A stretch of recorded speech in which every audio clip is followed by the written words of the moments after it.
اعوذ باللہ من الشیطان الرجیم بسم اللہ الرحمن الرحیم۔ ہو گئی وہ بات سامنے، آ گئی جس کا ہم بہت دیر سے انتظار کر رہے تھے، وہ جھوٹ بالآخر ایکسپوز ہو گیا۔ محمد زبیر نون لیگ کے ترجمان، جنہوں نے آج حقیقت بتا دی کہ عمران خان کس قدر نااہل اور ناکام حکومت یہ تھی۔ نون لیگ کے ترجمان محمد زبیر صاحب کے انٹرویو کے حوالے سے تھوڑی سی بات کریں گے۔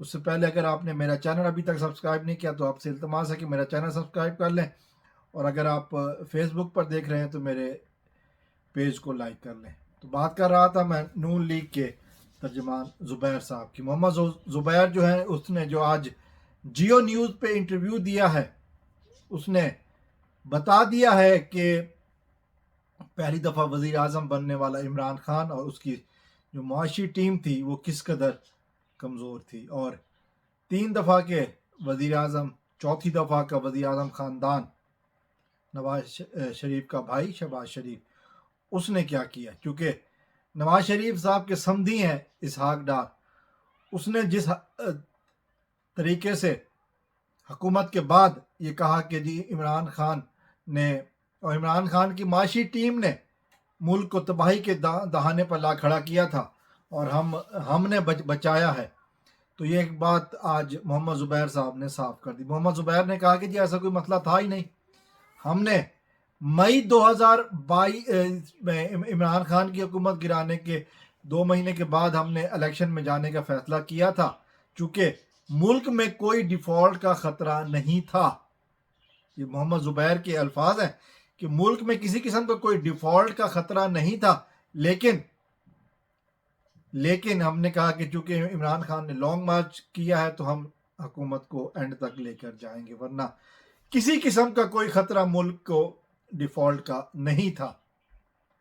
اسحاق ڈار جو کہتے پھر رہا ہے نا کہ ملک کو ڈیفالٹ کا خطرہ تھا، اور نون لیگ اسی بیانے کو لے کر چل رہی ہے کہ عمران خان کی ٹیم جو ہے نا طور پر نااہل تھی، ان کو کچھ فیصلے کرنے نہیں آتے تھے۔ ان کے اپنے ہی ترجمان محمد زبیر نے مان لیا ہے کہ یہ سارا کچھ اقتدار سے چمٹے رہنا تھا اور اپنی لوٹ مار کو آگے بڑھانا تھا، ورنہ عمران خان اور اس کی معاشی ٹیم نے، عمران خان کے وزراء نے جو کچھ بھی کیا تھا وہ زبردست کر رہے تھے۔ پاکستان کو کسی بھی قسم کا کوئی خطرہ نہیں تھا، سچ سامنے آ گیا، وہ بھی گھر کے بھیدی سے۔ اب مزید کتنی باتیں سامنے آئیں گی وہ ہم دیکھتے رہیں گے، لیکن ایک بات تو طے ہو گئی ہے کہ نون لیگ قاتلوں کے ساتھ ساتھ اب جھوٹوں، مکار اور گھٹیا لوگوں کی ٹیم ہے، جس کو کام صرف اور صرف ملک کو لوٹنا ہے اور کوئی کام نہیں ہے۔ آج محمد زبیر نے یہ ثابت کر دیا ہے کہ نون لیگ کس قدر نیچ اور گھٹیا ہے، صرف عوام کو بیوقوف بنانا جانتی ہے۔ اللہ تعالیٰ سے دعا ہے کہ اللہ تعالیٰ 8 مئی کا ایسا ماحول پیدا ہو کہ ہم ان چوروں سے بدلہ لے سکیں۔ السلام علیکم ورحمۃ اللہ۔ پاکستان زندہ باد۔